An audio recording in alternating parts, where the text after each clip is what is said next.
حاضرین گرامی قدر، قرآن کا مطلوب انسان میں ہم آج سورہ لقمان کا ایک مقام پڑھ رہے ہیں۔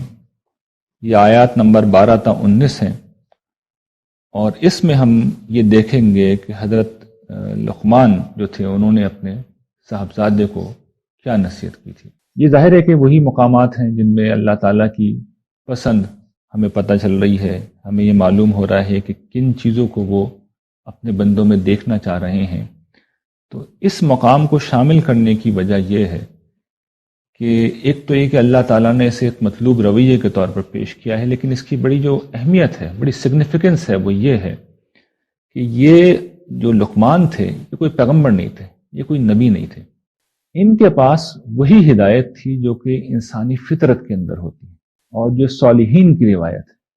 اور جب ہم قرآن مجید کے اوپر اس کے دلائل کے اوپر بات کریں گے تو ایک دلیل پھر میں یہ بھی بیان کروں گا، اس کی تفصیل آپ کے سامنے رکھوں گا کہ قرآن مجید اپنی دعوت کو برحق ثابت کرنے کے لیے جو ایک استدلال کرتا ہے وہ یہ کرتا ہے کہ جو دعوت قرآن مجید پیش کر رہا ہے وہ تو ان معروفات کے مطابق ہے جو کہ صالحین کی روایت ہمیشہ سے رہی ہے، ہر دور میں رہی ہے۔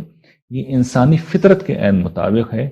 انسانی معاشرے کے اندر جو چیز معروف رہی ہے، جن چیزوں کو اچھا سمجھا جاتا ہے، قرآن مجید تو انہی چیزوں کو اچھا بنا کے پیش کر رہا ہے، اور جن چیزوں کو برا سمجھا جاتا ہے تو قرآن مجید انہی کی برائی کو بیان کر رہا ہے۔ تو اس کے ثبوت میں اصل میں یہ جو ایک مقام ہے قرآن مجید نے پیش کیا ہے کہ ایک ایسا شخص جس کو خود تم بڑا آدمی مانتے ہو، جس کو تم حکیم مانتے ہو، جس کی تمہاری یہاں ایک عزت ہے، جس کی تعلیمات کے متعلق تمہارا خیال یہ ہے کہ یہ حکیمانہ تعلیم تھی، جس کی حیثیت تمہاری ہاں تمہاری تاریخ میں، تمہاری تہذیب میں، تمہاری ثقافت میں مسلم ہے، دیکھو اس کی تعلیم کیا تھی۔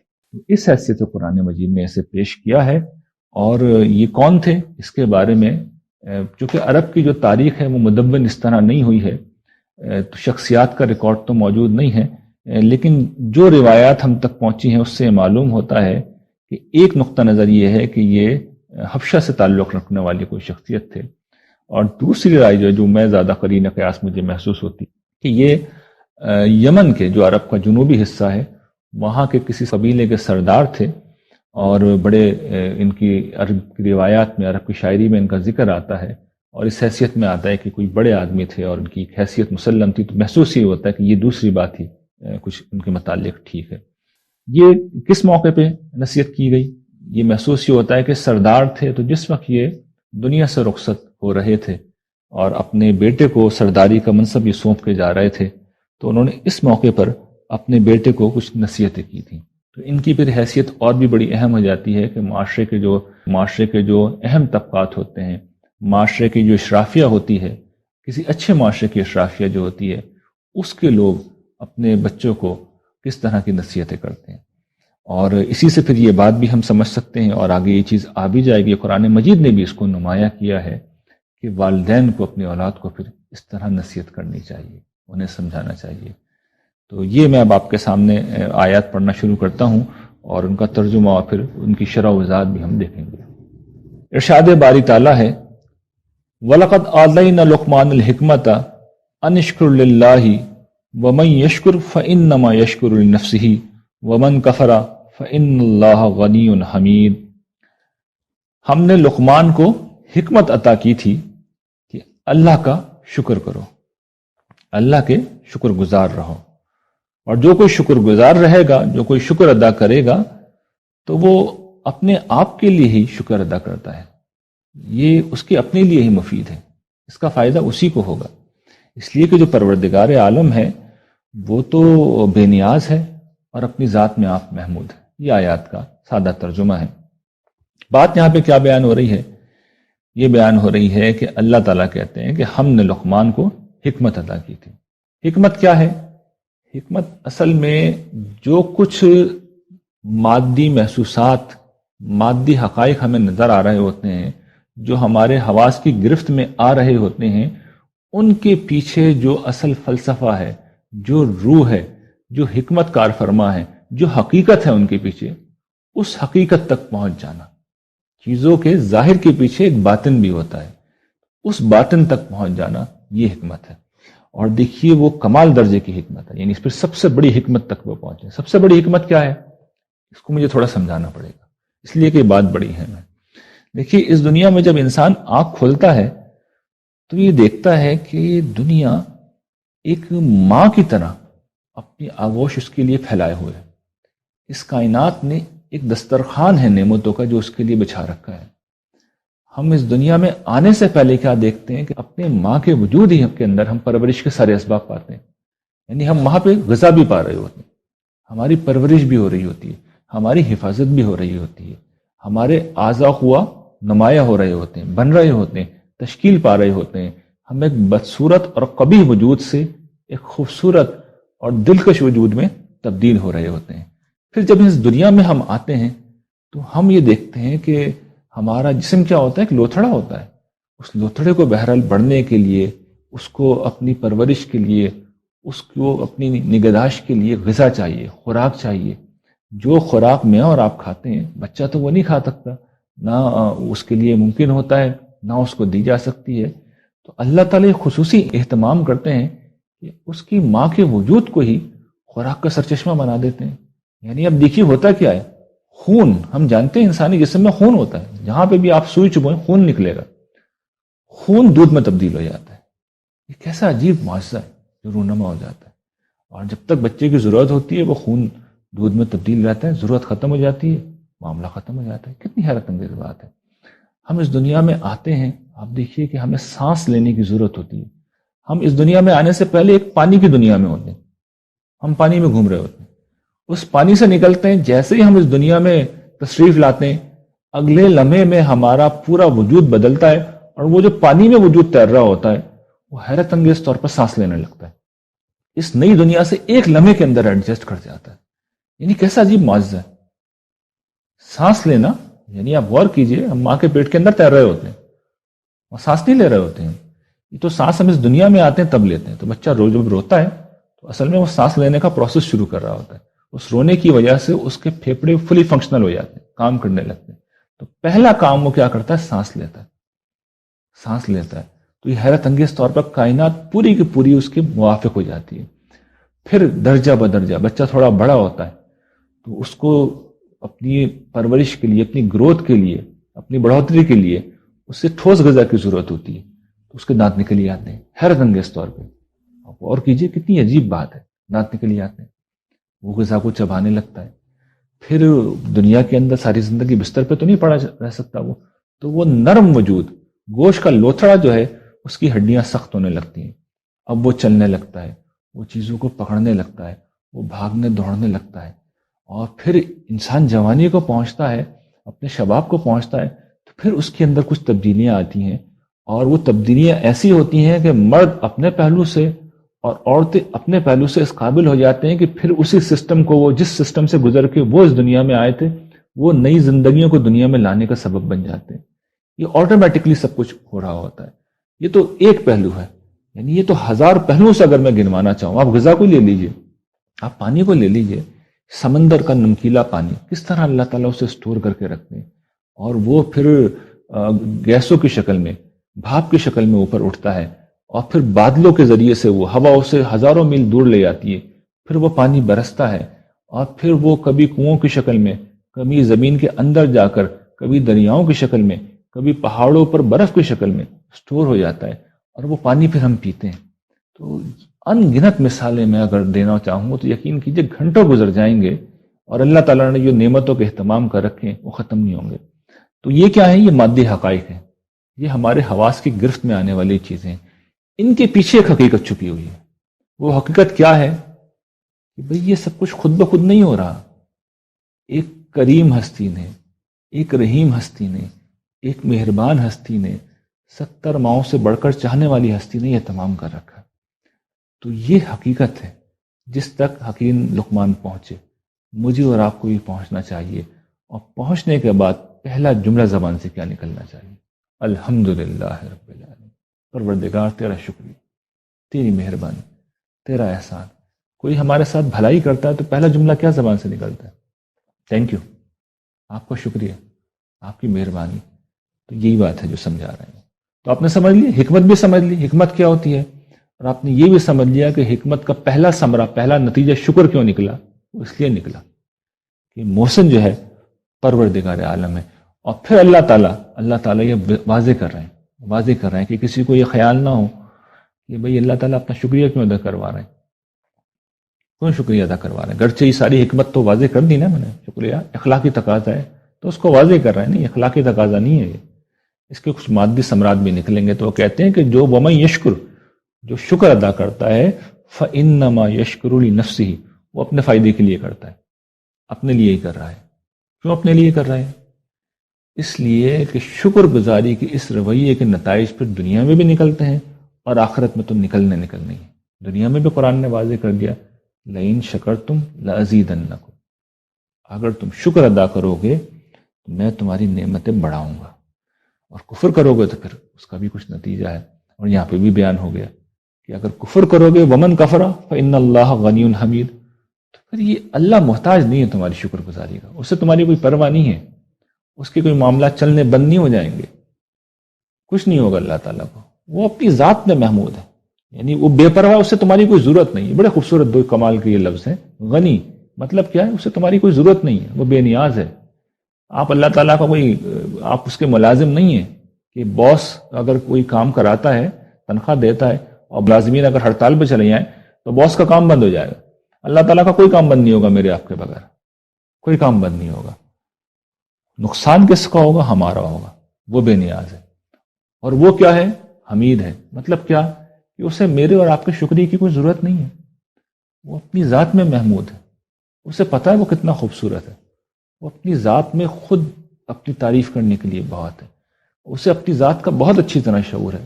کسی کو بتانے کی ضرورت نہیں ہے کہ اللہ میاں آپ کتنے اچھے ہیں، اسے پتہ ہے وہ کتنا اچھا ہے. اس کی عزت میں کوئی اضافہ نہیں ہو جائے گا اگر ہم شکر ادا کریں گے، اور اگر ہم شکر ادا نہیں کریں گے اس کی عزت میں کوئی کمی نہیں ہو جائے گی. تو یہ غنی کیا بتا رہا ہے کہ وہ محتاج نہیں ہے، اس کا کام نہیں اٹکا ہوا مجھ سے آپ سے.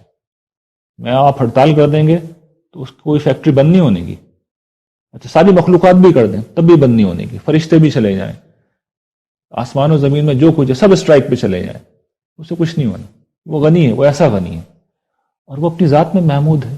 یعنی تعریف کا دوسرا فائدہ بھی ہو سکتا ہے نا، اللہ تعالیٰ کو خوشی ہوتی ہے، وہ کہتا ہے میں اپنی ذات میں محمود ہوں، میں اپنی تعریف کرنے کے لیے کافی ہوں، مجھے تمہاری پرواہ نہیں ہے. تم تھے بھی نہیں، میں تب سے ہوں، اور تم نہیں ہوگے میں تب بھی ہوں گا، تو مجھے تمہاری ضرورت نہیں ہے.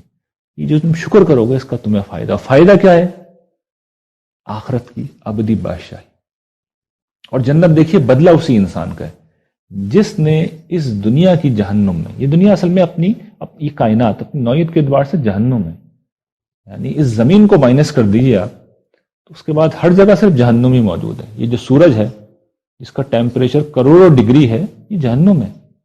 جہنم کیا ہوتی ہے؟ اسی کا تو نام ہے. یہ جو ستارے ہیں یہ کیا ہیں؟ آگ کے گولے ہیں. یہ جو خلا ہے یہ کیا ہے؟ یہ بھوک کا نام ہے، یہ پیاس کا نام ہے. یہاں ہوا بھی نہیں ہوتی، یہ کھانا بھی نہیں ہوتا، یہاں پانی بھی نہیں ہوتی.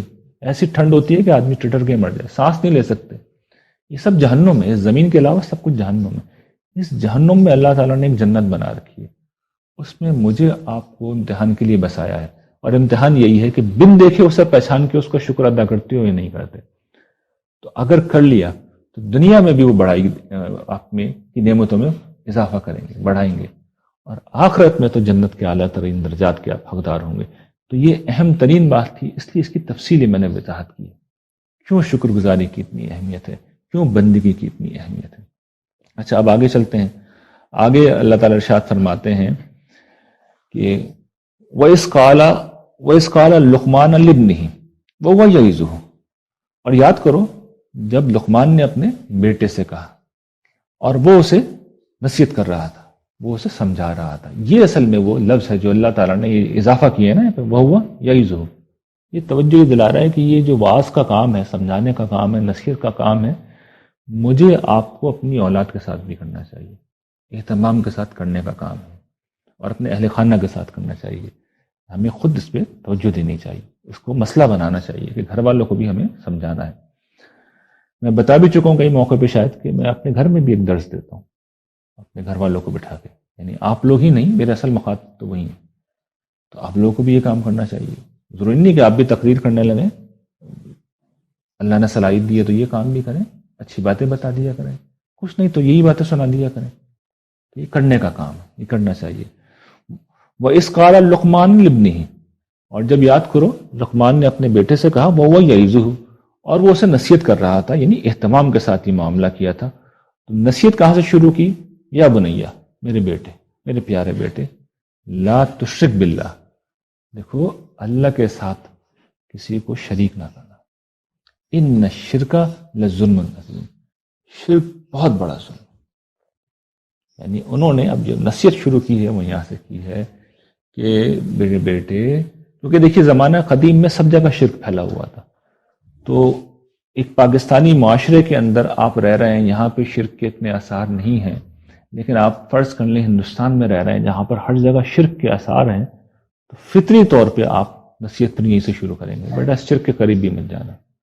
تو یہ خاص اس پسندر میں ہے، لیکن ویسے بھی ہمیں اپنے بچوں کو یہیں سے شروع کرنا چاہیے، اللہ سے ہی متعارف کرانا چاہیے، اس کی نعمتوں کے بارے میں، اس کے احسانات کے بارے میں. اور یہ توجہ دلانی چاہیے کہ میرے بچے، میرے بچوں، اللہ کی عبادت کیا کرو، اس کے ساتھ کسی کو شریک مت کیا کرو. تو یہ اللہ تعالیٰ نے یہاں پہ یہ بات جو کہ بار بار زیر بحث آ چکی ہے، یہاں پر ایک چیز بس نمایاں یہ کرنی مقصود ہے، ان الشرک لظلم عظیم، شرک بہت بڑا ظلم ہے. کیوں ظلم کہا گیا ہے؟ اس لیے کہا گیا ہے کہ اللہ کا یہ حق ہے، اس کو ایک مانا جائے، یہ اس کا حق ہے. جس وقت یہ حق نہیں دیا جائے گا تو یہ کیا ہوگا؟ ظلم ہوگا. ظلم کی تعریف ہی یہی ہے، اور عدل کی تعریف ہم پڑھ چکے ہیں کہ عدل کیا ہے؟ حقدار کو حق دینا. ظلم کیا ہے؟ کہ جس کا جو حق بنتا ہے وہ نہ دیا جائے. تو سب سے بڑا ظلم یہ ہے کہ اللہ پروردگار جس نے سب کچھ ہمیں دیا ہے، ہم اس کی عبادت کرنے کے بجائے دوسروں کی عبادت کریں اور اس کے ساتھ کسی کو شریک کریں، اس کی بندگی میں، اس کی ذات میں، اس کی صفات میں، اس کے اختیارات میں. تو یہیں سے انہوں نے نصیحت شروع کی ہے. قرآن مجید نے اور بھی کئی مقامات پر شرک کی شناعت اسی طریقے سے بیان کی ہے. ایک جگہ اللہ تعالیٰ قرآن مجید میں سورہ نساء میں 2 جگہ ایک ہی بات کہتے ہیں، ان اللہ لا یغفر ان یشرک بہ ویغفر ما دون ذلک لمن یشاء. اللہ تعالیٰ بس اسی بات کو معاف نہیں کریں گے کہ ان کے ساتھ شرک کیا جائے، اس کے علاوہ وہ جس گناہ کو چاہیں گے اور جس شخص کے لیے چاہیں گے معاف کر دیں گے. تو شرک ایک ایسی چیز ہے جس کی معافی کا کوئی امکان نہیں ہے. اچھا، یہ اب جو اگلی آیت ہے جملہ تضمین کے جملے، یعنی اب یہ حضرت لقمان کا کلام نہیں ہے، یہ اللہ تعالیٰ نے اپنی طرف سے ڈالا. اور اب آپ دیکھیے یہ اللہ تعالیٰ کی جو کمال شخصیت ہے، شخصیت کی عکاسی ہوتی ہے نا باتوں سے. یعنی حضرت لقمان نے اللہ تعالیٰ کے بارے میں نصیحت کی، اپنے بارے میں کچھ نہیں کہا کہ میرے بھی کچھ حقوق ہیں.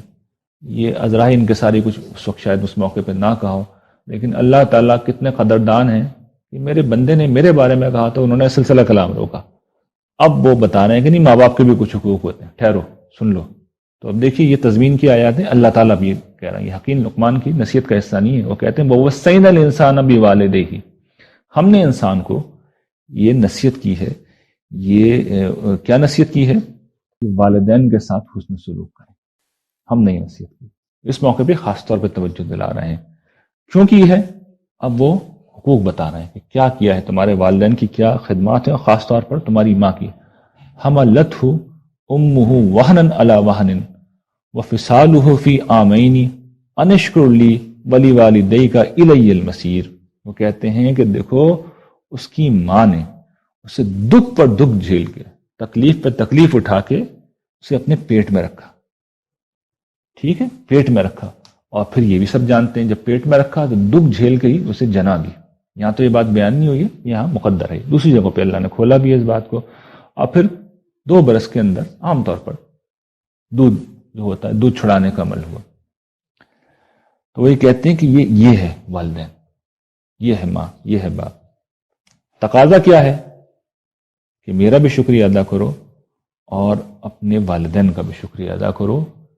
کیوں شکریہ ادا کرو؟ کہ تمہیں میرے پاس الی المصیر، میرے پاس لوٹ کے آنا ہے، اور جب آؤ گے تو میں پوچھوں گا.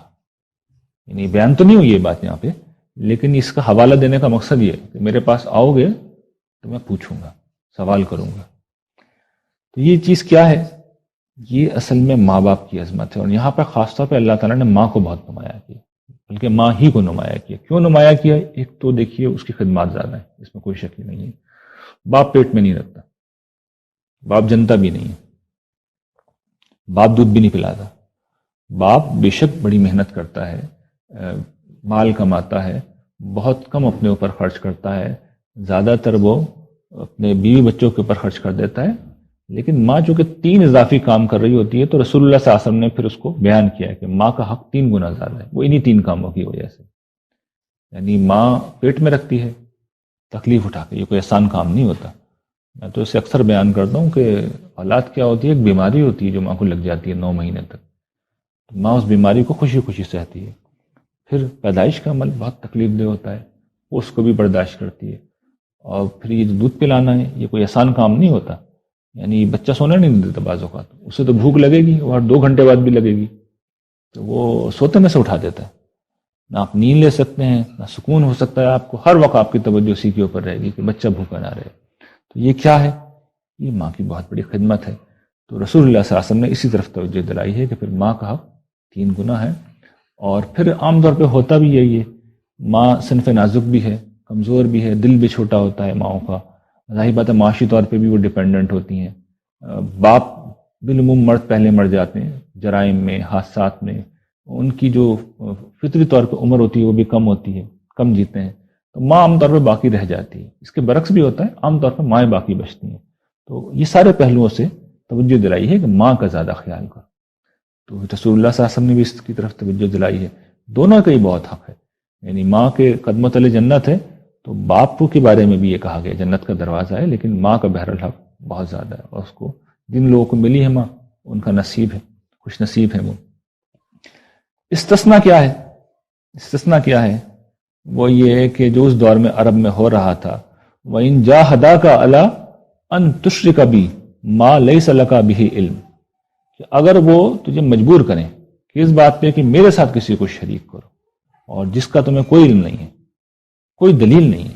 مطلب کیا؟ علم نہیں ہے، کوئی دلیل نہیں ہے جس کے حق میں، شرک کے حق میں کوئی دلیل نہیں ہے. پھر اللہ تعالیٰ کیا کہتے ہیں؟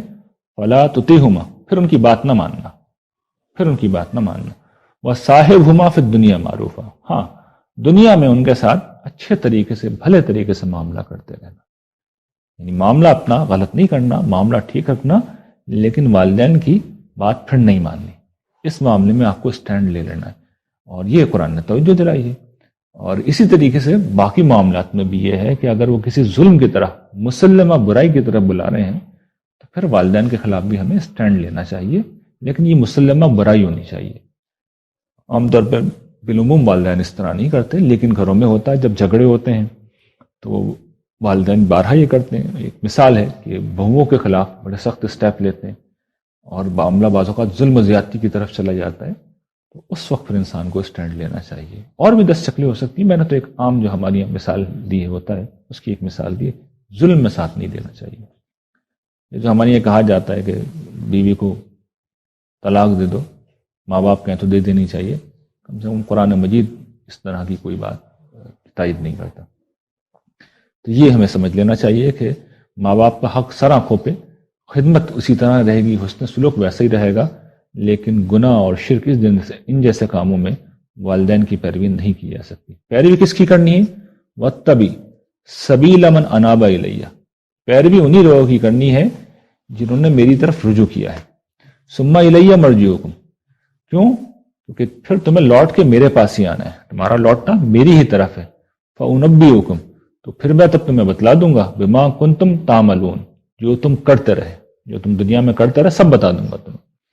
مطلب کیا ہے کہ تمہیں میرے حضور پیش ہونا ہے اور وہاں پہ سارے اعمال تمہارے ظاہر ہو جائیں گے. تو اس اعمال صرف ظاہر ہی نہیں ہوں گے، ان کا نتائج بھی نکلیں گے. اور وہاں پر برے نتائج نکلیں گے ان لوگوں کے لیے جنہوں نے برے اعمال کیے ہیں. اور وہاں پہ اگر نامہ اعمال میں ظلم ہے، نامہ اعمال میں اگر گناہ ہے، نامہ اعمال میں اگر شرک ہے، تو پھر جہنم مقدر ہوگی. تو انسان کو اللہ تعالیٰ نے توجہ دلائی ہے کہ لوٹنا میرے پاس ہی ہے، تمہیں آؤ گے میرے پاس، ماں باپ کے پاس نہیں لوٹنا.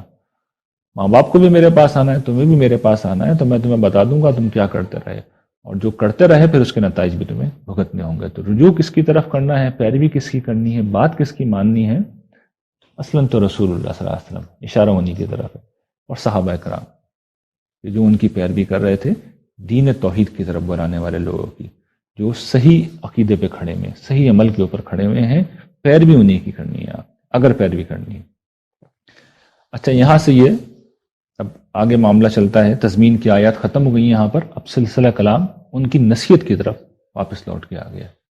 وہ اپنے بیٹے کو کہتے ہیں یا بنیا، میرے بیٹے، اور بڑی کمال کی آیت ہے، وہ کہتے ہیں یا بنیا، میرے بیٹے، انہا ان تقوم مثقال حبۃ من خردل فتکن فی صخرۃ او فی السماوات او فی الارض یأتی بها اللہ، یاتی بہ اللہ ان اللہ لطیف خبیر۔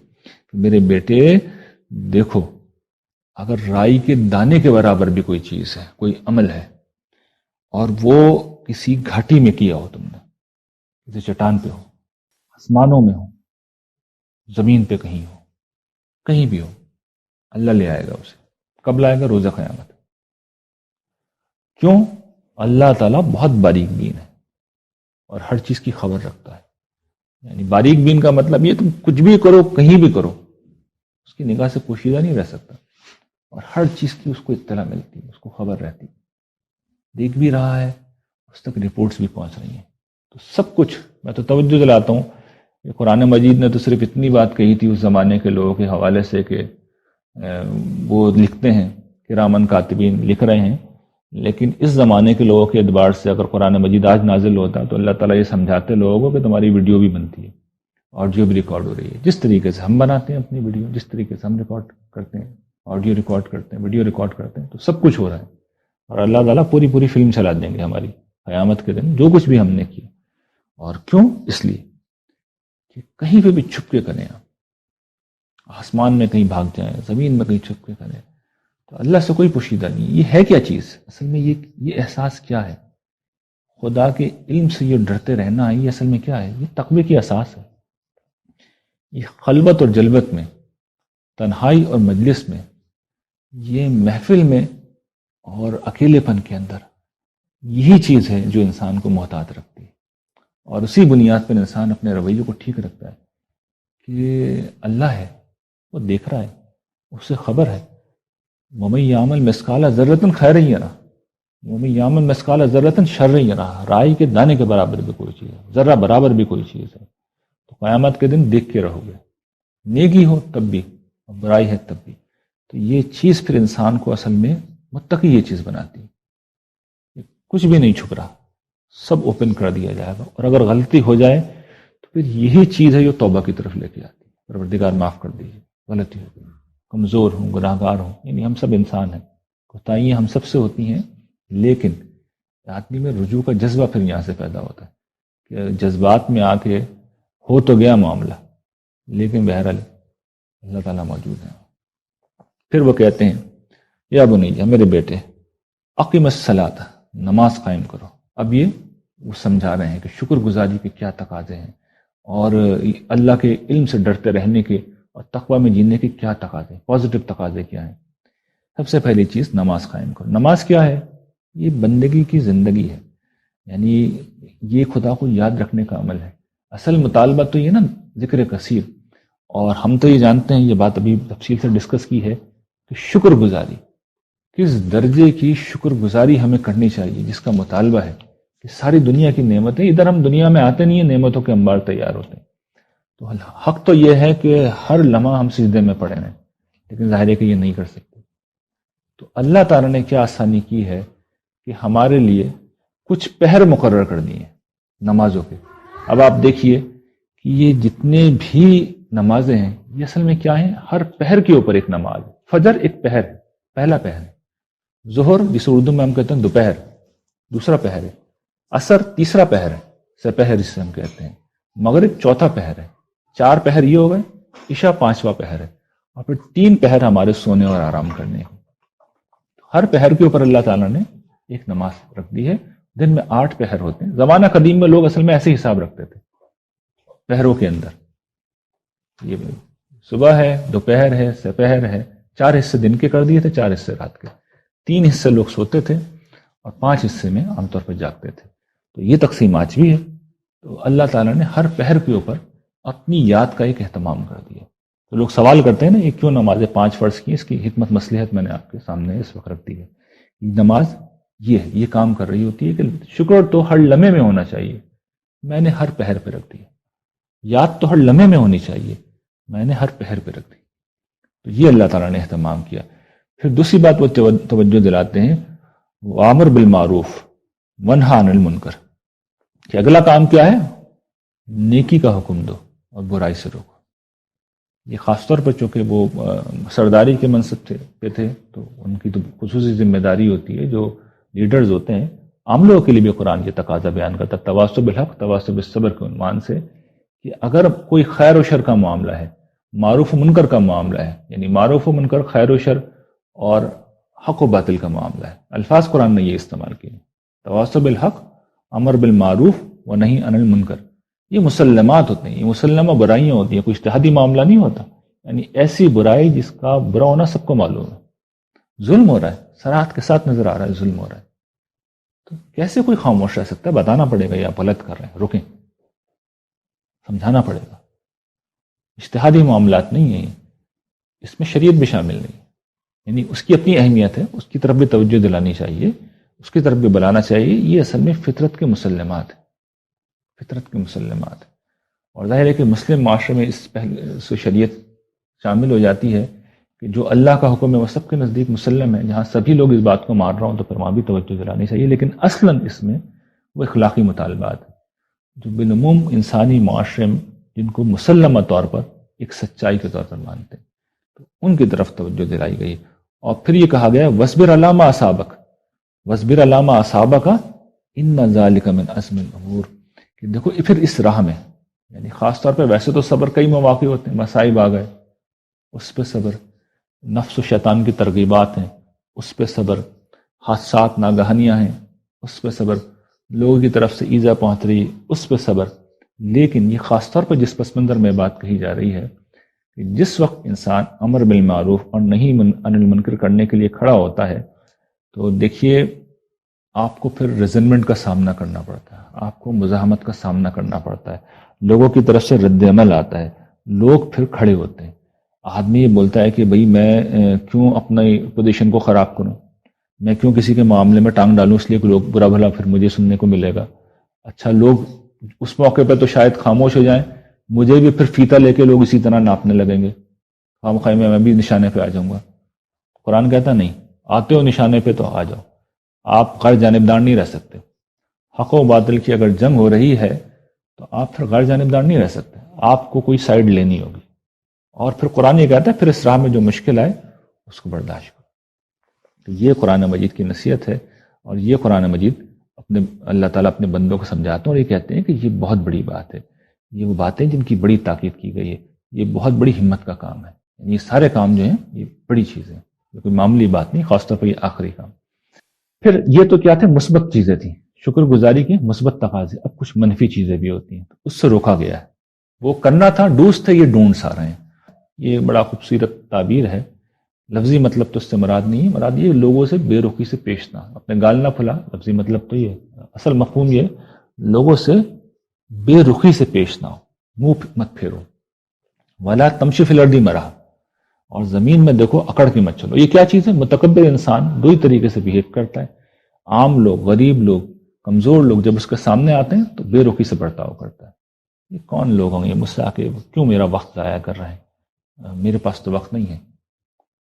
تو کوئی بڑا آدمی آئے گا تو پھر وہ بات بھی کر لے گا، اچھی طرح بھی بات کر لے گا. تو یہاں تو للناس کے الفاظ ہیں، لیکن للناس میں یہاں مراد جو ہے اصل میں خاص قسم کے لوگ، عام لوگ جب آئیں تو ان سے بے رخی کا برتاؤ مت کرو.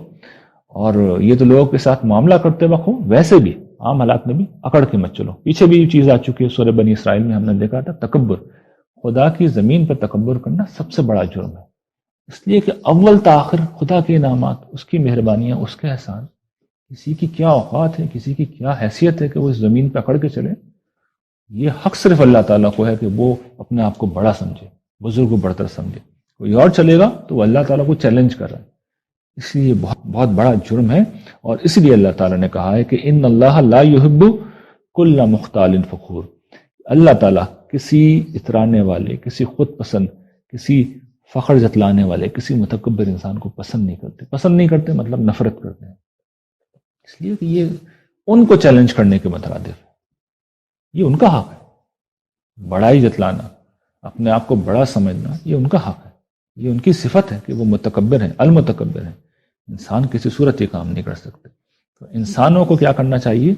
سراپا عجز، سراپا عاجزی، سراپا انکساری، اور بالخصوص لیڈرشپ کو، جس پس منظر میں ذکر ہو رہا سردار کے بیٹے ہیں، تو ان کو تو اس کا بڑا خصوصی اہتمام کرنا چاہیے۔ پھر اب اگلی بات کیا کہی گئی ہے؟ وقصد فی مشی کا، کہ اپنی چال میں اعتدال اختیار کرو، وغضض من صوتی کا، اور اپنی آواز کو پست رکھو، ان انکر الاسواتی لصوت الحمیر، کیونکہ دیکھو سب سے زیادہ جو بری آواز ہوتی ہے وہ گدھے کی آواز ہوتی ہے۔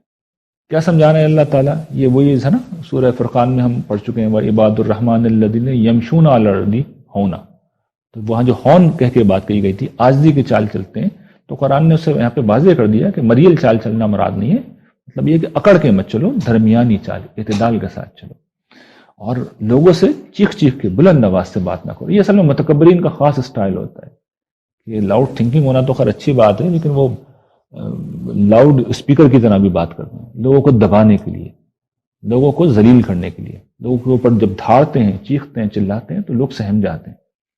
منع کیا، اور اس آواز کو کہا یہ تو گدھے کی طرح آواز ہے، بڑی بیہودہ آواز ہوتی ہے، سب جانتے ہیں گدھے کی آواز کس طرح کی آواز ہوتی ہے۔ تو یہ وہ تعلیمات ہیں جو ہر دور کے اندر مسلمہ اخلاقیات کا حصہ رہی ہیں، اور تمام انسانی معاشرے ان کی اچھی چیزوں کو اچھا اور بری چیزوں کو برا مانتے رہے ہیں، اور یہی قرآن مجید کی تعلیمات ہیں، یہی وہ تعلیمات ہیں جو ہمارے لیے آخرت میں پیمانہ بنیں گی۔ ہمارے اعمال کو انہی بنیادوں پہ پرکھا جائے گا، اور جن کے اعمال ان معروفات کے مطابق ہوں گے وہ اہل جنت میں سے ہوں گے، اور جن کے اعمال ان منکرات کے مطابق ہوں گے وہ جہنم میں ڈال دیے جائیں گے۔ وآخر دعوانا ان الحمد للہ رب العالمین۔